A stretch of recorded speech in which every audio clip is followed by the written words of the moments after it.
بسم اللہ الرحمن الرحیم اللہم صلی علی محمد وعلی آل محمد وبارک وسلم۔ جیسا کہ آپ کو معلوم ہے، حج کا بابرکت موقع قریب ہے، اور اسی نسبت سے پچھلے جمعۃ المبارک کو بات شروع ہوئی تھی۔ حج فرض ہے، حج کا اجر و ثواب کیا ہے، حج کے بارے میں ہمارا مزاج اور ہمارا رویہ کیا ہے، اس پہ گفتگو ہو چکی۔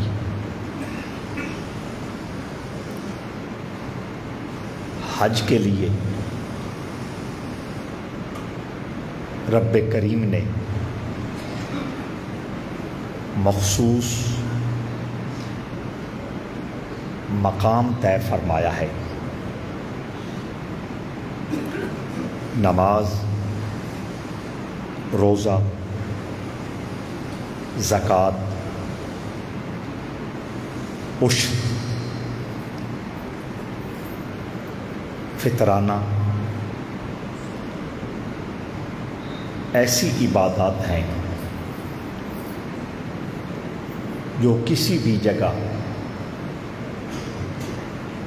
ادا ہو سکتی ہیں، لیکن حج رب ذوالجلال نے سرزمین مکہ کے ساتھ خاص کر دیا ہے۔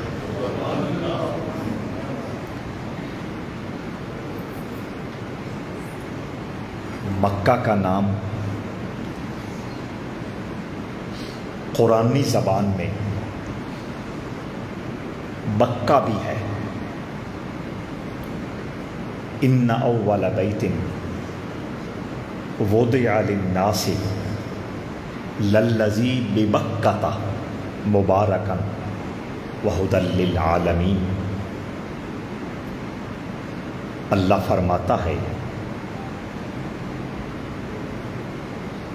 کہ سارے انسانوں کے لیے پہلا خدائی گھر مکہ میں ہے۔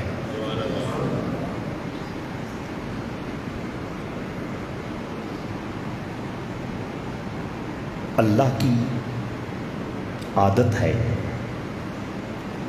اور سنت ہے کہ انسان کو جس چیز کی ضرورت ہوتی ہے اسے اللہ پہلے پیدا فرماتا ہے۔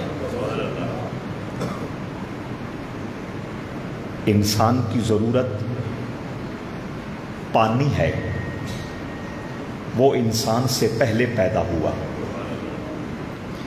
انسان کی ضرورت چلنے کے لیے زمین ہے، وہ حضرت آدم کی آمد سے پہلے اللہ نے پیدا فرما دی۔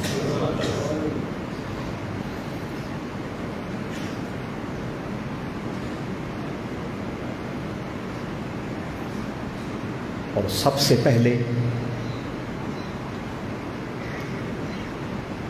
پانی کی سطح پر جس خشک جگہ کو ظاہر کیا گیا وہ بیت اللہ والی جگہ ہے۔ اس لیے فرمایا ان اول بیت، کہ یہ پہلا گھر ہے۔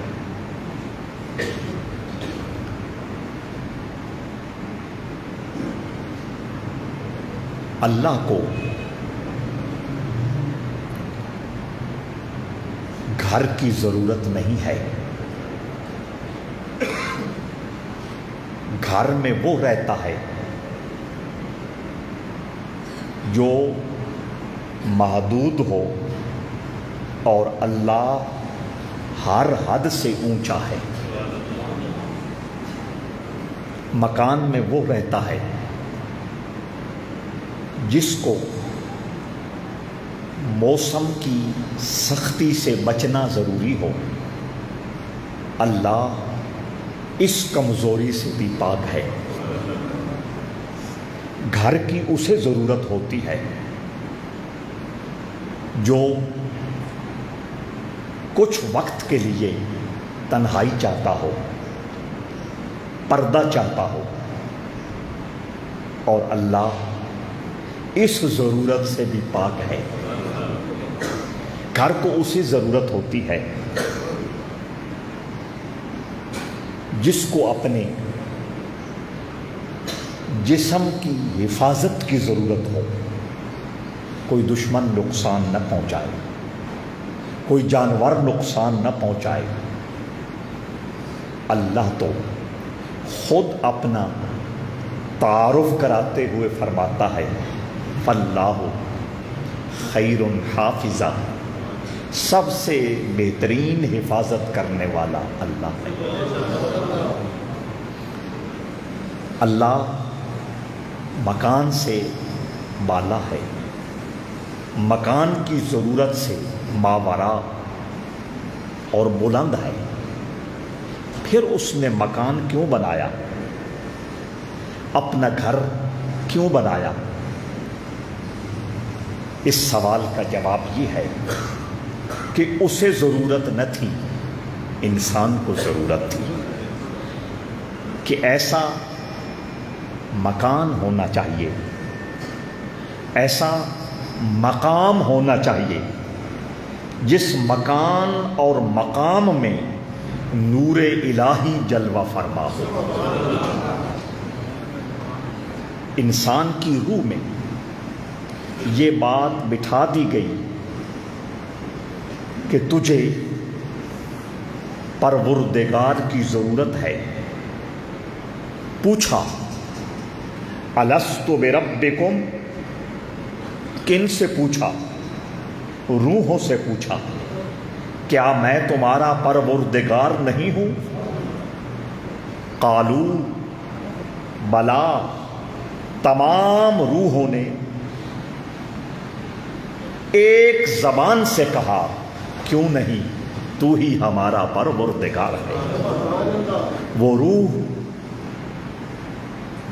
انسانی لباس پہن کر جب اس دنیا میں آتی ہے وہ اپنے پروردگار کو تلاش کرتی ہے، وہ اپنے رب کو ڈھونڈتی پھرتی ہے۔ تو رب ذوالجلال نے اس تلاش کو آشنائی عطا کرنے کے لیے، اس جستجو کو پہچان اور معرفت عطا کرنے کے لیے، اس محبت کی بے قراری کو سکون اور قرار بخشنے کے لیے کہا وہ میرا گھر ہے، اس گھر تک پہنچ جا، منزل نصیب ہو جائے گی۔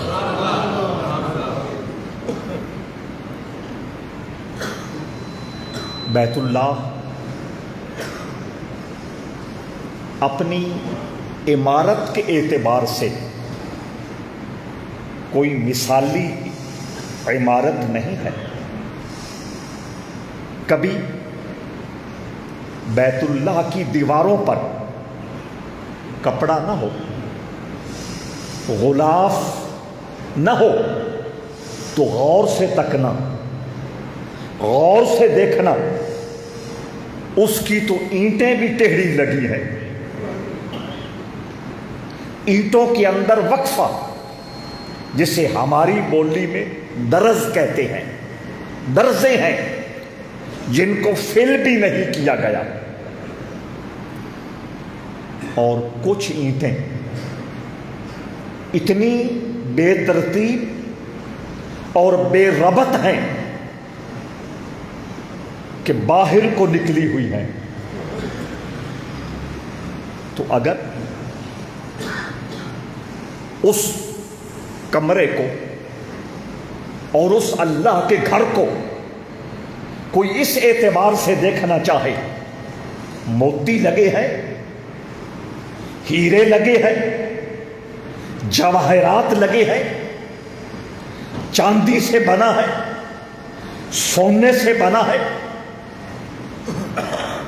کتنا قیمتی ہے، وہ تو دور کی بات ہے، اس کوٹھے کی جو بناوٹ ہے اس کو دیکھ کر بھی عام انسان مطمئن نہیں ہوتا۔ لیکن بات کوٹھے کی نہیں ہے، بات اس کمرے کی نہیں ہے، بات ان کالے پتھروں سے بنے ہوئے ایک گھر کی نہیں ہے۔ اس گھر کے اندر نورانیت الہیہ کی جو تجلیات ہے، سارا کمال ان سے ہے۔ جب وہ کوٹھا تیار ہو گیا، حضرت ابراہیم نے حیران ہو کر بولا تھا، یہاں آبادی بھی نہیں ہے،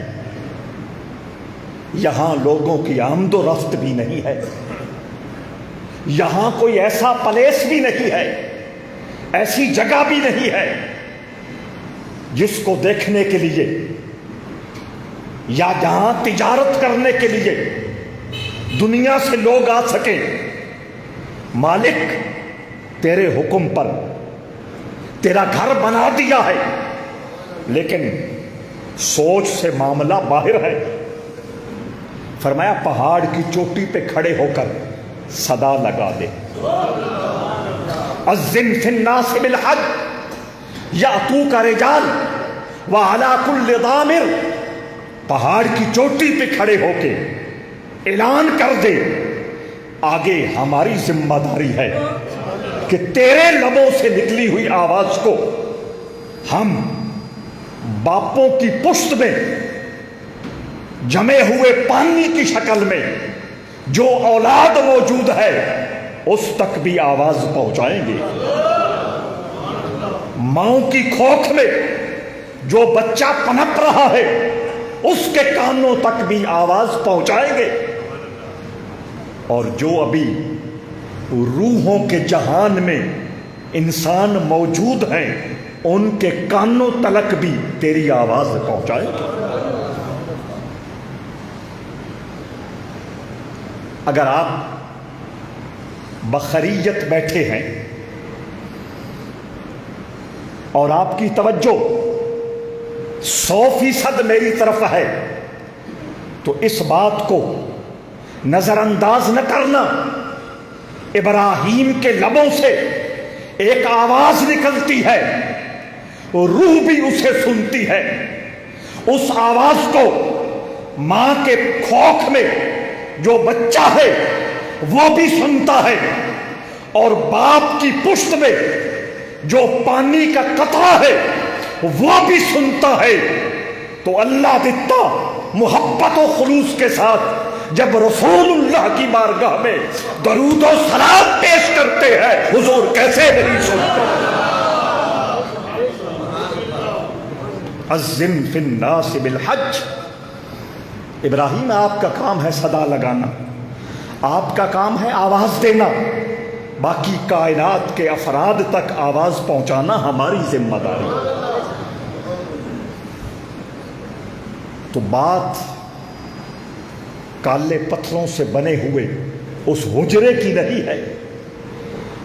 رسالت مآب صلی اللہ علیہ وآلہ وسلم نے فرمایا، کشف المحجوب میں حضرت داتا گنج بخش نے اس حدیث کا ریفرنس اور حوالہ دیا ہے کہ آقا کریم نے فرمایا، رب ذوالجلال روزانہ ایک مرتبہ اپنی محبت کی نظر بھر کر بیت اللہ کو دیکھتا ہے۔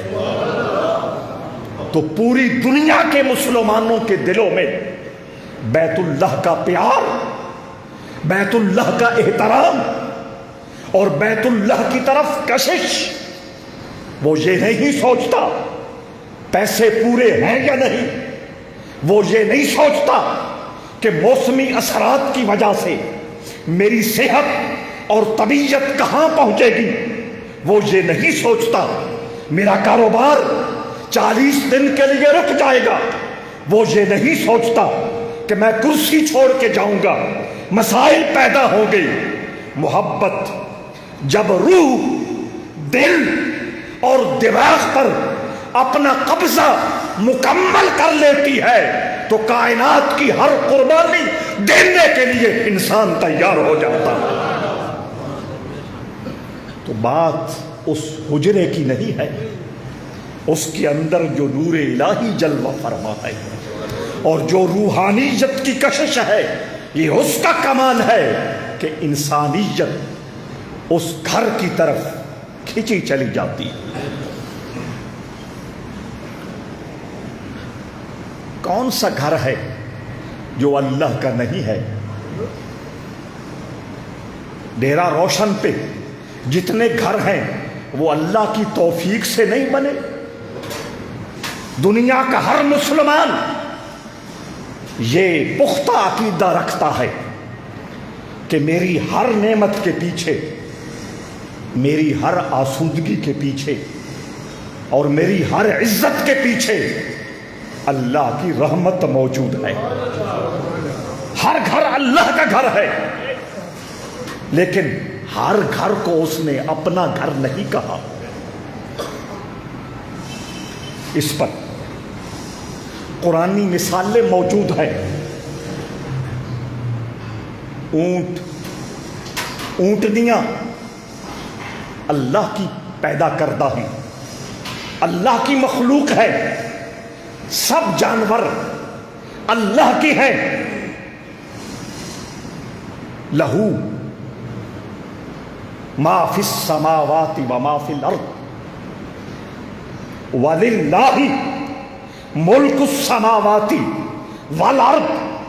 قرآن نے کھول کے بیان کیا ہے، آسمانوں اور زمینوں میں خدا کی جتنی خدائی ہے اس کا مالک اللہ ہے۔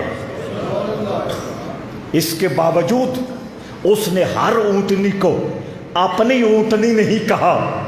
وہ اونٹنی جو حضرت صالح علیہ السلام کا معجزہ ظاہر ہونے کی وجہ سے پتھر کی کھوپ سے پیدا ہوئی۔ اونٹنی اونٹنی سے پیدا ہوتی ہے، اونٹ اونٹنی کے بطن سے پیدا ہوتا ہے، لیکن ایک اونٹنی کرۂ زمین پر ایسی گزری ہے جو اونٹنی کے پیٹ سے نہیں پتھر کے پیٹ سے آئی ہے۔ اللہ فرماتا ہے ناقۃ اللہ، یہ اللہ کی اونٹنی ہے۔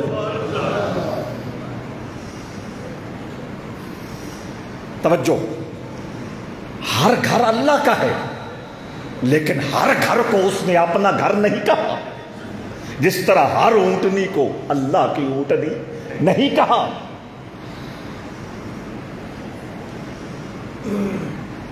قرآن سورہ یاسین، انما امرہ اذا اراد شیئا ان یقول لہ کن فیکون۔ اللہ اپنی عظمت بیان کرتے ہوئے اور اپنی طاقت بیان کرتے ہوئے یہ اعلان کر رہا ہے کہ جس چیز کو اللہ بنانا چاہے کہتا ہے کن، ہو جا، فیکون، وہ چیز بن جاتی ہے۔ تو قرآن پاک کے اس جملے کے مطابق کائنات کی ہر شے کلمۃ اللہ ہے۔ کلمہ، اللہ کا کلمہ، اللہ کا یعنی اللہ کا جو کن کا کلمہ ہے اس کا نتیجہ ہے۔ تو چونکہ کائنات کی ہر شے کن کے کلمے کا نتیجہ ہے تو ہر شے کلمۃ اللہ ہے، لیکن اللہ نے نہ درختوں کو کلمۃ اللہ کہا، نہ پانیوں کو کلمۃ اللہ کہا، نہ پہاڑوں کو کلمۃ اللہ کہا، نہ زمین کو کلمۃ اللہ کہا، نہ آسمانوں کو کلمۃ اللہ کہا، نہ سورج کو کلمۃ اللہ کہا، نہ چاند کو کلمۃ اللہ کہا، نہ ستاروں کو کلمۃ اللہ کہا، نہ آبشاروں کو کلمات اللہ کہا، کائنات کی کسی شے کو کلمات اللہ نہیں کہا۔ کائنات میں ایک فرد ہے جس کو اللہ نے کہا کلمات اللہ، وہ ابن مریم حضرت عیسیٰ ہے۔ قرآن ہے، سمجھ آ رہی؟ ہر اونٹنی اللہ کی اونٹنی نہیں ہے، ہر کلمہ اللہ کا کلمہ نہیں ہے، یوں ہی ہر گھر اللہ کا گھر نہیں ہے۔ سرزمین مکہ پر حضرت ابراہیم و اسماعیل کی یہ یادگار تعمیر، جو مختلف پہاڑوں سے کالے پتھر اکٹھا کر کے اللہ کی رضا کے لیے انہوں نے بغیر مزدوروں کے اور بغیر مشینری کے اور بغیر آلات کے اللہ کا گھر کھڑا کر دیا تھا۔ اللہ نے کہا یہ اللہ کا گھر۔ ان اول بیت وضع للناس للذی ببکہ مبارکا وہدی للعالمین۔ میں نے آیت کی طرف اپنا مہار نہیں کرنا، آیت کی طرف موضوع کو نہیں لے کے جانا، سرسری تجزیہ کرنا ہے اللہ کے گھر کے بارے میں، اور ہماری منزل رسول اللہ کا در ہے۔ اگلا جمعہ قربانی، اگلے جمعہ کو شاید دو حصے ہو جائے ہمارے پروگرام کے۔ ایک حصہ میں مصر سے قاری آئے ہوئے ہیں پاکستان میں، ان سے رابطہ کیا ہوا ہے، اگر وہ آ گئے تو 1:30 بجے تک ان کی تلاوت ہوگی۔ اور میں آپ تمام دوستوں سے عرض کر رہا ہوں کہ آپ کوشش کیجئے کہ 12:30 تک تشریف لے آئیں، اور پھر جو ٹائم انہوں نے مجھے بچا کے دیا اس میں قربانی کے بارے میں کچھ باتیں عرض کریں گے۔ تو دوستان ذی وقار، بیت اللہ یہ ساری کائنات کے لیے اور بالخصوص مکہ والوں کے لیے حفاظت، امن کا مرکز اور پناہ گاہ ہے۔ رحمت عالم صلی اللہ تعالی علیہ وآلہ وسلم ابھی دنیا میں جلوہ گر نہیں ہوئے تھے۔ ایک شخص عید کے موقع پر، اس زمانے میں اہل عرب جس انداز میں کوئی عید مناتے تھے، عید کا موقع تھا، گھروں سے باہر نکلے ہوئے، میلے ٹھٹھوں میں مصروف اور مشغول، کوئی چور مکہ مکرمہ کے بہت سارے گھروں میں گھوما، اس کو جو کچھ وہاں سے ملتا گیا اکٹھا کرتا گیا، گٹھڑی بنائی، سوچا رات کے اندھیرے میں نکلوں گا، یہ رکھوں تو کہاں رکھوں؟ دل نے کہا بیت اللہ میں رکھ، وہاں محفوظ رہ جائے گا۔ رکھ دی۔ رات کے جس کمرے میں اس نے نکلنے کا ارادہ کیا، بیت اللہ کے اندر داخل ہوا، وہ گٹھڑی سمیٹی، کندھوں پہ رکھی، جب دروازے سے نکل رہا تھا دروازے نے اس کو پکڑ لی۔ حفاظت کا مرکز ہے، پناہ کا مرکز ہے، سیکورٹی اللہ نے بیت اللہ کے اندر اہل مکہ کے لیے رکھی۔ دروازے نے پکڑ لیا، دبوچ لیا، اور اسی کیفیت میں اس کی جان نکل گئی۔ آدھا دھڑ دروازے سے باہر، آدھا دھڑ دروازے کے اندر۔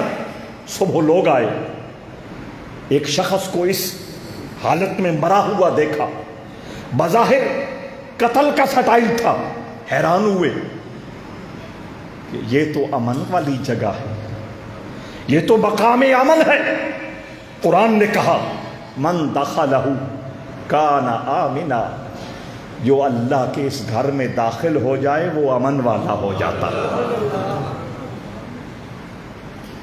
اور اس میں کوئی شک نہیں۔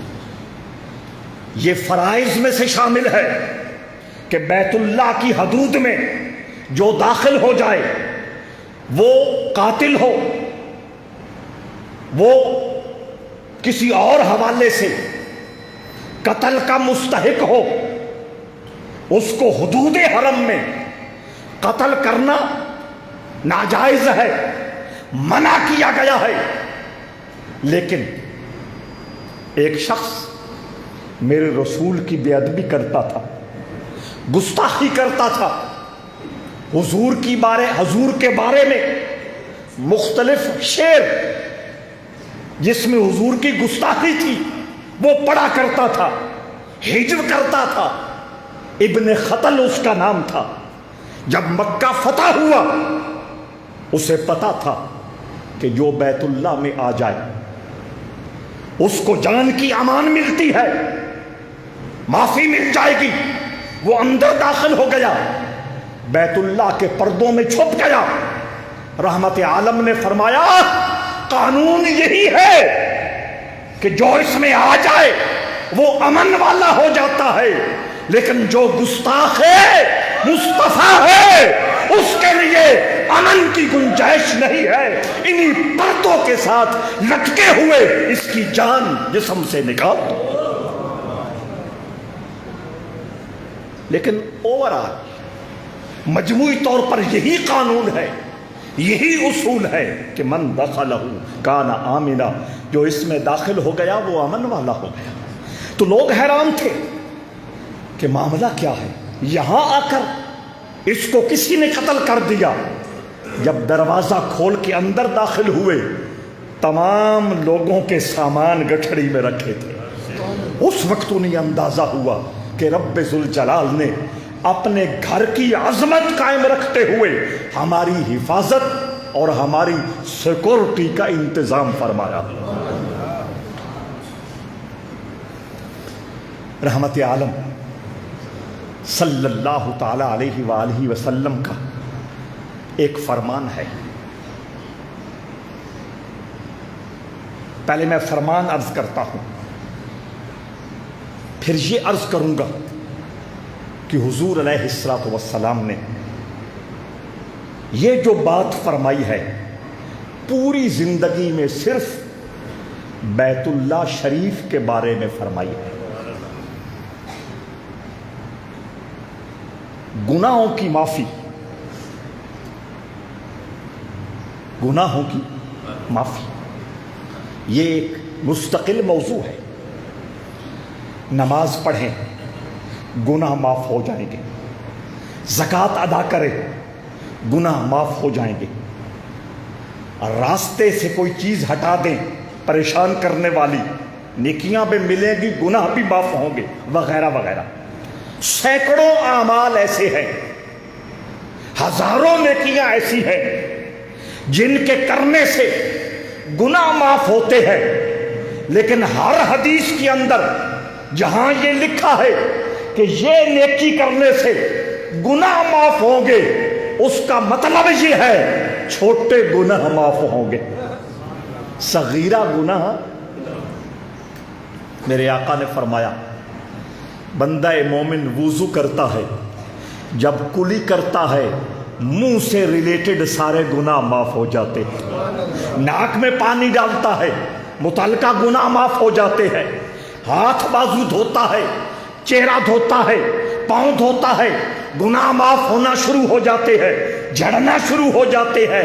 نقد حضرت امام اعظم ابو حنیفہ بہت توجہ، انہوں نے ایک مرتبہ فتویٰ دیا کہ جس وضو کا بچا ہوا پانی ناپاک ہے، وضو کا بچا ہوا پانی کسی صورت میں استعمال کرنا جائز نہیں ہے۔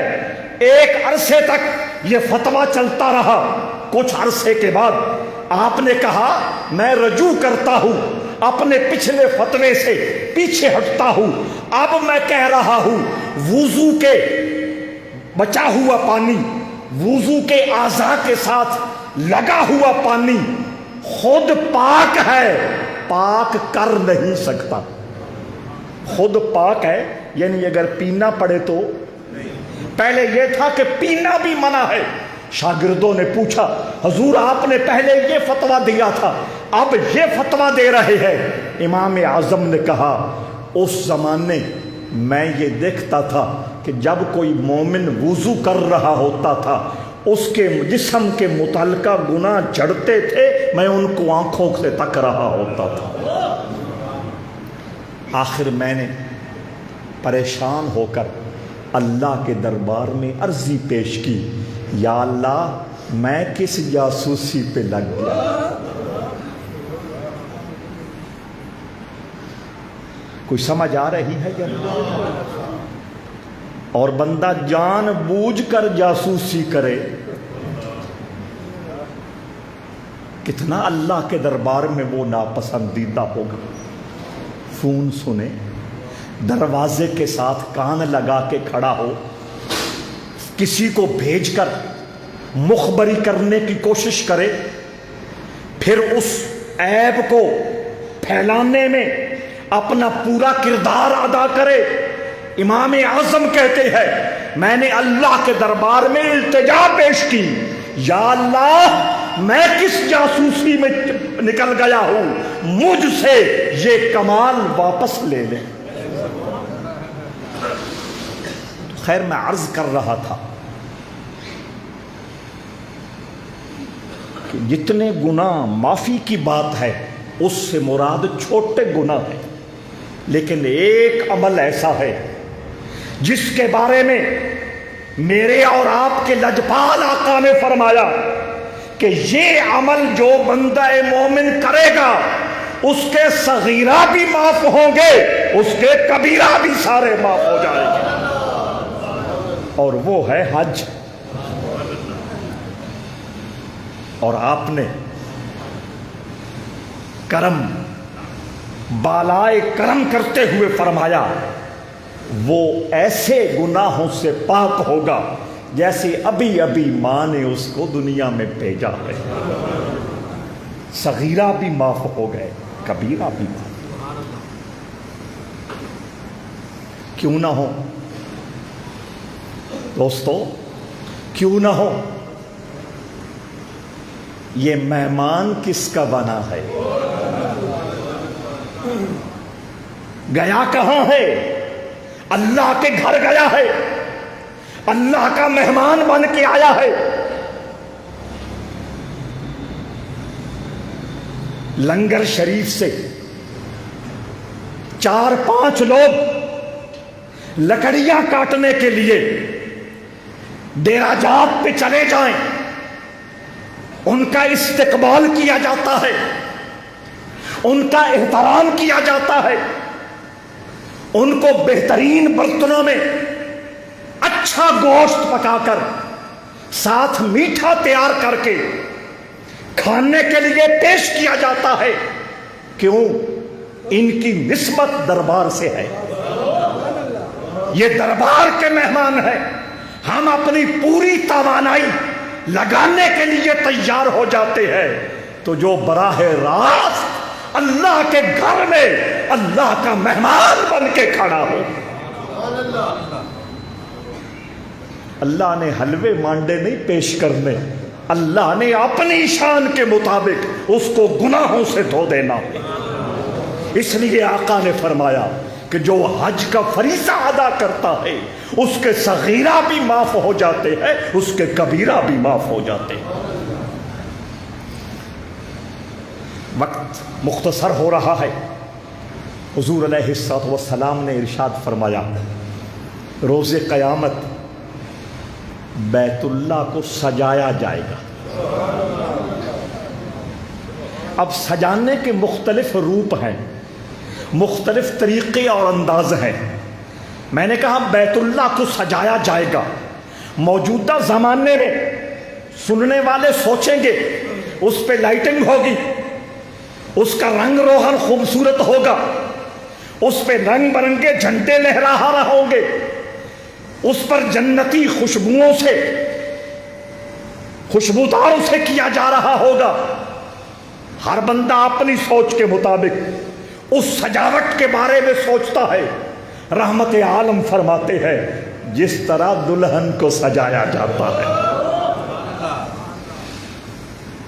یعنی دلہن کو سجانا یہ وہ معاملہ ہے اور یہ وہ عمل ہے جو سمجھو روز اول سے جاری ہے، اور ہر علاقے میں عمارتوں کو، گاڑیوں کو، جانوروں کو سجانے کا سٹائل معاشرتی اعتبار سے تبدیل ہوتا رہا ہے، ہوتا رہے گا، لیکن دلہن کو سجانے کا جو معاملہ ہے اس کا ایک ہی رویہ ہے۔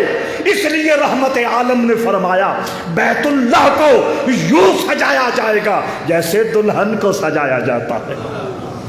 یا رسول اللہ، دلہن کو سجایا جائے گا جس طرح، اس طرح بیت اللہ کو سجایا جائے گا؟ ہاں، فرمایا دلہن کی طرح بیت اللہ کو سجایا جائے گا، اور بیت اللہ کو ایک سواری پہ رکھ کے جنت کی طرف سفر شروع ہوگا۔ توجہ چاہتا ہوں، میرے آقا نے فرمایا جن ایمان والوں نے اپنی اپنی زندگی میں بیت اللہ کی زیارت کی ہے، بیت اللہ کا طواف کیا ہے، بیت اللہ کا حج کیا ہے، وہ اس بیت اللہ کے اوپر والوں کپڑوں سے چمٹ جائیں گے اور یوں بیت اللہ کی چھاؤں میں اللہ کی جنت میں داخل ہو جائیں گے۔ اللہم صلی علی محمد وعلی آل محمد وبارک وسلم۔ یعنی بیت اللہ ان کو پکڑ کے اللہ کے دربار میں اور اللہ کی جنت میں پیش کرے گا۔ میرے آقا فرماتے ہیں من حج البیت ولم یزرنی فقد جفانی۔ بیت اللہ کی حرمت کی باتیں ہوئیں، بیت اللہ کی ویلیوں کی بات ہوئی، بیت اللہ کی عظمت شان کی بات ہوئی، بیت اللہ کی برکتوں کی بات ہوئی، بیت اللہ سفارشی اور شفاعت کرنے والا ہوگا، یہ بات ہوئی۔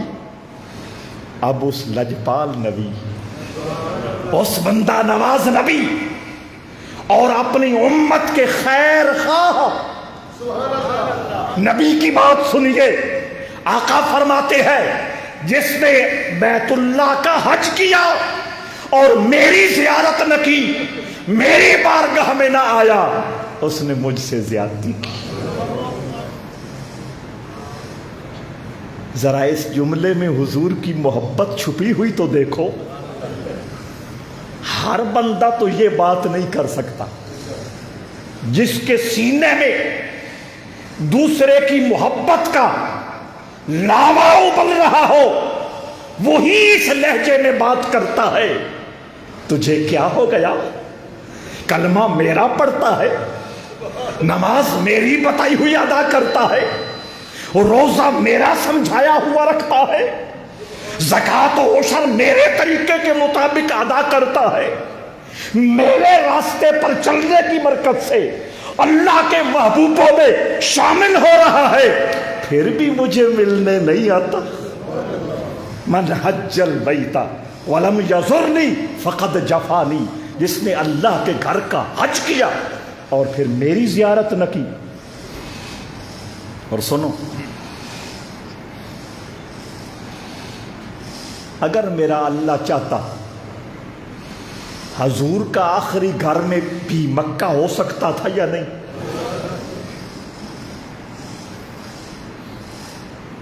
حضور کا مزار پاک اللہ چاہتا تو مکہ میں ہی رہنے دیتا۔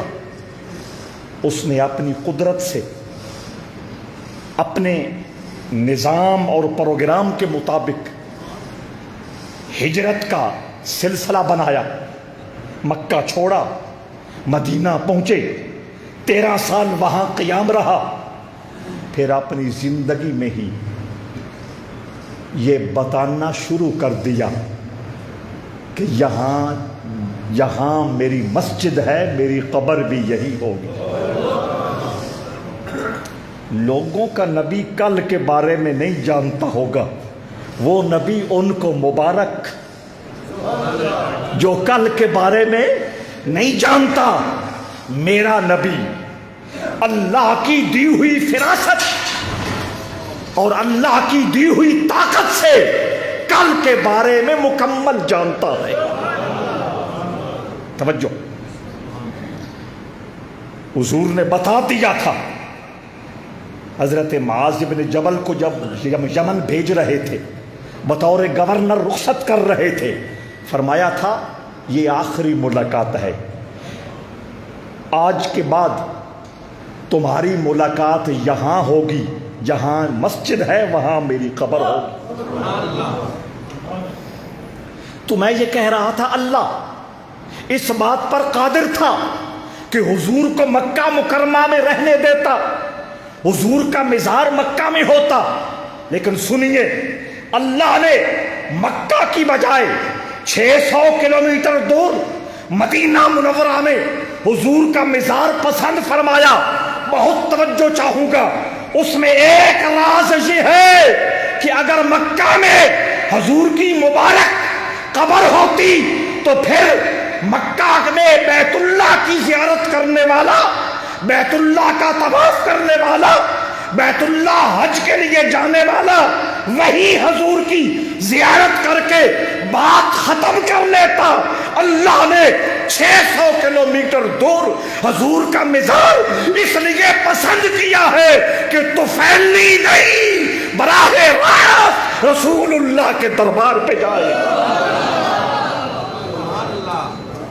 حضور کے دربار میں طفیلی نہیں جانا، مستقل جانا ہے۔ اس لیے حضور نے فرمایا جس نے دنیا سے جاننے کے بعد میری زیارت کی، وہ یہ یقین کر لے کہ اس نے دنیا میں میری زیارت کی۔ یہ حضور کی حدیث ہے۔ چونکہ ہیں قبر میں، اس لیے علامتی طور پر بتانا یہی ہے کہ حضور کی قبر پہ ہم جا رہے ہیں، لیکن آقا فرماتے ہیں دماغ کو درست رکھنا، عقیدے کو ستھرا رکھنا، اور روح کو تازگی دے کے رکھنا، دل کی وسعتوں میں مقام محمد کا نور جگمگاتے رکھنا۔ جب مدینہ آؤ گے تو اس یقین کے ساتھ آنا کہ ہم جاگتے ہوئے رسول اللہ کے دربار میں جا رہے ہیں۔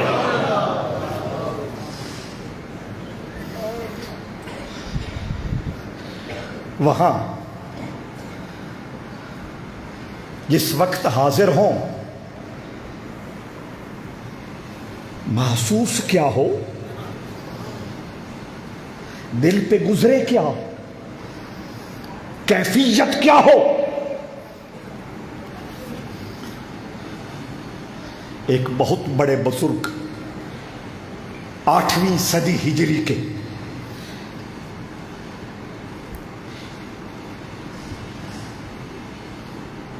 مصر سے میرے مصطفیٰ کے مزار پہ پہنچے،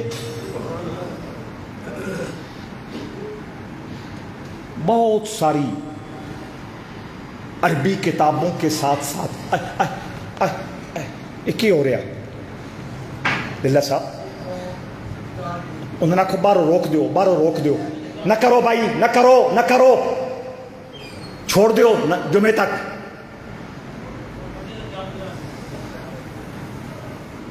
اللہم صلی علی محمد وعلی آل محمد وبارک وسلم۔ ایک کنڈی مارو اوپر جا کے، دروازے میں کنڈی مارو تاکہ انہوں نے کوئی بندہ اوپر نہ آئے۔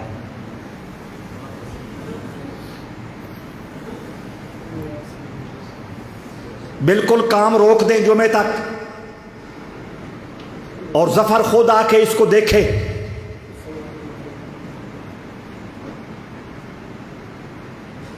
بڑا صاحب تسی آپ تکلیف کرو، یہ بڑی بے ذوقی بڑا سن۔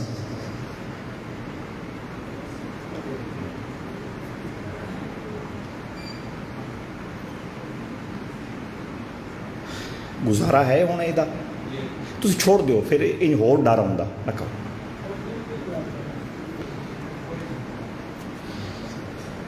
مصر سے حضور کی بارگاہ میں حاضر ہوئے۔ میں کہہ رہا تھا بہت ساری عربی کتب کے سے علاوہ دیوبندی مکتبہ فکر کے مشہور عالم محمد زکریا کاندلوی، جن کی لکھی ہوئی کتاب تبلیغی جماعت والے پڑھتے ہیں، اپنے لوگوں کو سناتے ہیں، مطمئن کرنے کی کوشش کرتے ہیں، کاندلوی صاحب نے بھی یہ واقعہ لکھا کہ وہ مصری بزرگ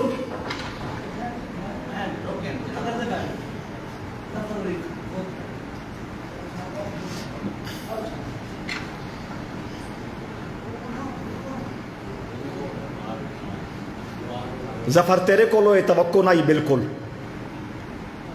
ہوں کڈو اتوں انہاں سارے کنڈیاں مارو۔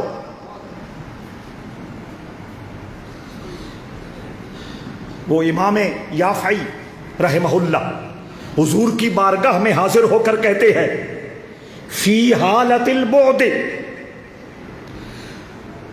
روحی کنت ارسلها تقبل العرض عنی وہی نائبتی۔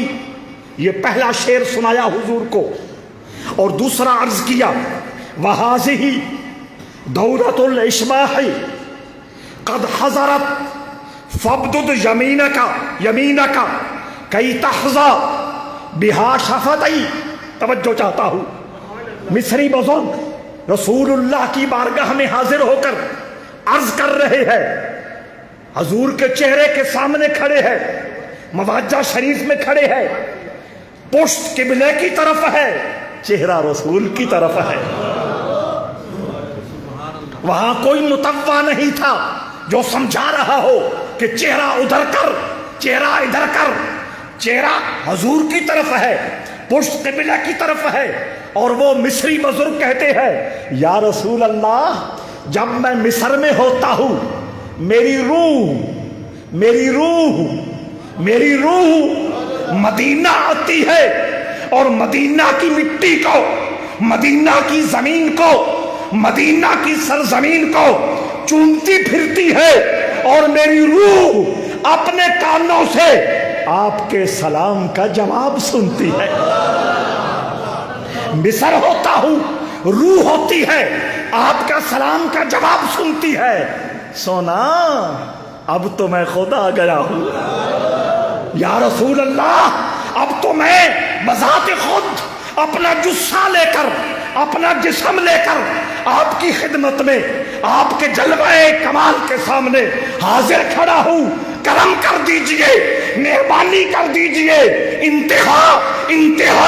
انتہا کی لجپالی کر دیجئے۔ وہ جو برد یمانی یمن کی چادروں میں حضور کو کفن دیا گیا تھا نا، وہ یمن کی چادریں اوڑھ کر جو آپ مزار پاک میں آرام فرما رہے ہیں، میرا وجود آج حاضر ہے، دست مبارکہ عطا کیجیے۔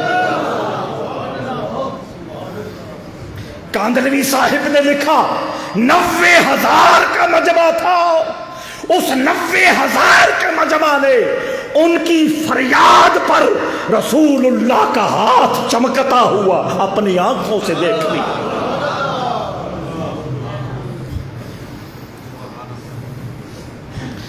ایک بہت بڑے عالم امام اصمعی سواد سے، ان کی بات بھی سنیے، اپنے دلوں کی تختی پہ لکھیے۔ مدینہ شریف سب کا جانا ہو، سب کا جانا ہو، اور میرے اس جملے کو یاد رکھنا۔ امام اصمعی کہتے ہیں، یاد پہ ہو نا، سمجھ لو مدینہ شریف میں ہے، گنبد خضرا کے تلے، مسجد نبوی کے اندر رسول اللہ کی بارگاہ میں کھڑے ہیں، اور امام اصمعی کی بات دل کی تختی پہ لکھنا شروع کرو کہ اصمعی کہتے ہیں ایک سادہ سا شخص آیا، یہ سادے ہی میلے لوٹتے ہیں، ضرب تقسیم کرنے والے، ہوں بھی آکھو نا سبحان اللہ، کہ ہوں مسئلہ ضرب تقسیم کرنے والے، جمع تفریق کرنے والے، یہاں بھی نامراد رہتے ہیں، وہاں بھی کسی کام کے نہیں ہوں گے، جلنے ہی عشق کی بازی لے جاتے ہیں۔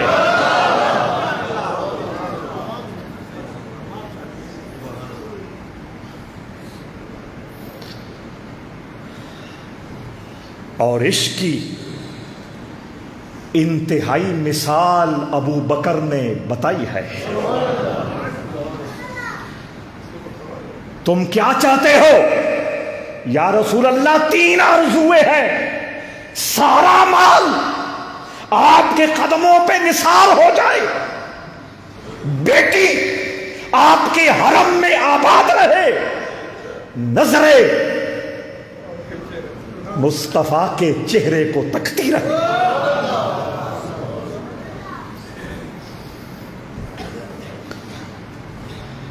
وہ اسمائی کہتے ہیں، وہ سادہ شخص، پنڈ کا رہنے والا شخص، عربی قرآن کی بولی میں، موجودہ عربی میں بدو، وہ تشریف لاتا ہے اور حضور کی بارگاہ میں بہت دھیان سے حضور کی بارگاہ میں عرض کرتا ہے، یا رسول اللہ، میں اللہ سے کچھ باتیں کرنے لگا ہوں، اور کہتا ہے، اے اللہ،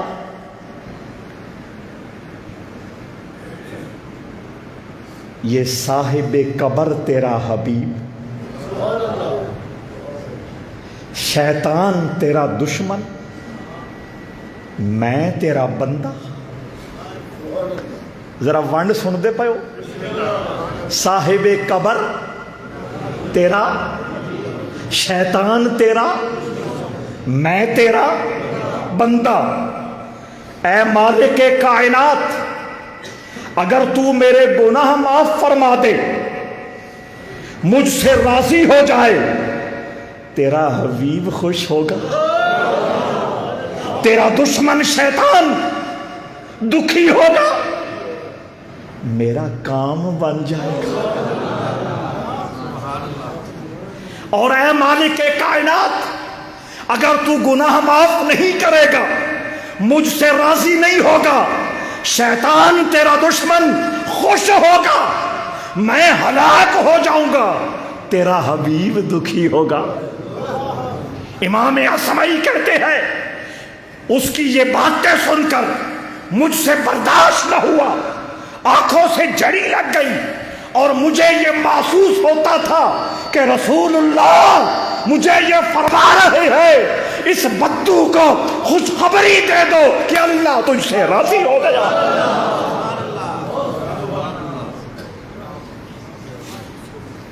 لب واہ ہیں، لب ہونٹ کھلے، التجائیں کر رہے ہیں، عرضیاں پیش کر رہے ہیں۔ چلو 1 منٹ زیادہ صحیح، تجھ سے چھپاؤں منہ تو کس کے سامنے کروں، کس کے سامنے؟ تجھ سے چھپاؤں منہ تو کروں کس کے سامنے؟ تجھ سے چھپاؤں منہ تو کروں، تجھ سے چھپاؤں منہ تو کروں کس کے سامنے؟ کیا اور بھی کسی سے توقع نظر کی ہے؟ کیا اور بھی کسی سے توقع امید؟ کیا اور بھی کسی سے امید نظر کی ہے؟ جاؤں کہاں پکاروں کسے، کس کا منہ تکوں؟ جاؤں جاؤں جاؤں پکاروں، جاؤں پکاروں، جاؤں پکاروں، کس کا منہ تکوں؟ جاؤں کہاں پکاروں کسے، کس کا منہ تکوں؟ کیا پرسش اور جا بھی ہے، جا بھی سگے بے ہنر کی ہے؟ جاؤں کہاں تکوں کسے، پکاروں کسے، اس کتے بے ہنر کی تیرے دربار کے علاوہ کوئی اور جگہ بھی ہے؟ تو وہ سگے بے نوا حضور کی بارگاہ میں التجا کرتا ہے، لب وہاں ہے، لب آنکھیں بند ہیں، کہاں کھڑے ہیں؟ لب وہاں ہے، آنکھیں بند ہے، پھیلی ہیں جھولیاں، لب وہاں ہے، آنکھیں پھیلی ہیں جھولیاں، مفلسانی ماندہ در کوئے تو دست بکشا جانب زنبیل ما آفریں بر دست و بر بازوئے تو۔ اے ساری کائنات کے تاجدار، میں بے ہنر کتا تیری گلی میں آ ہی گیا ہوں اور جھولی پھیلا کے کھڑا ہی ہوں، تو کرم کر دے، رحمت کی چادر کھول دے اور میرے خالی دامن کو رحمتوں سے بھر دے۔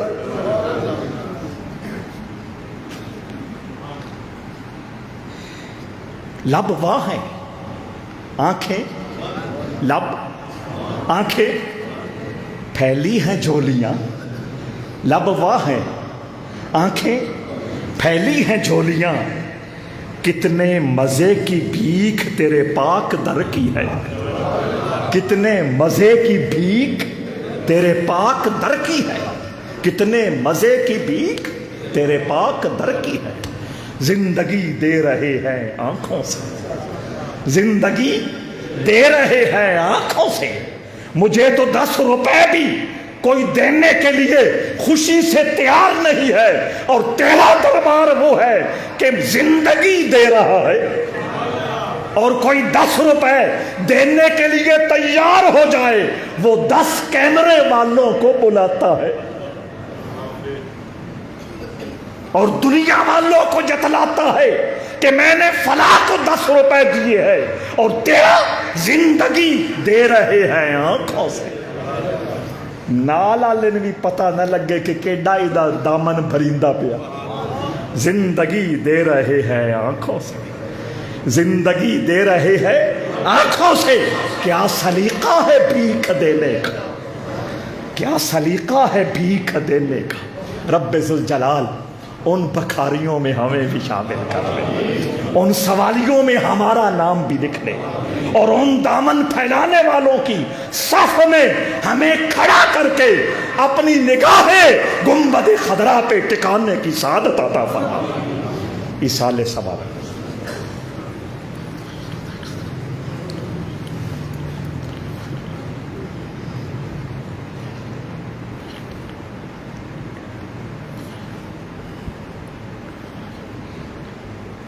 برحمتک۔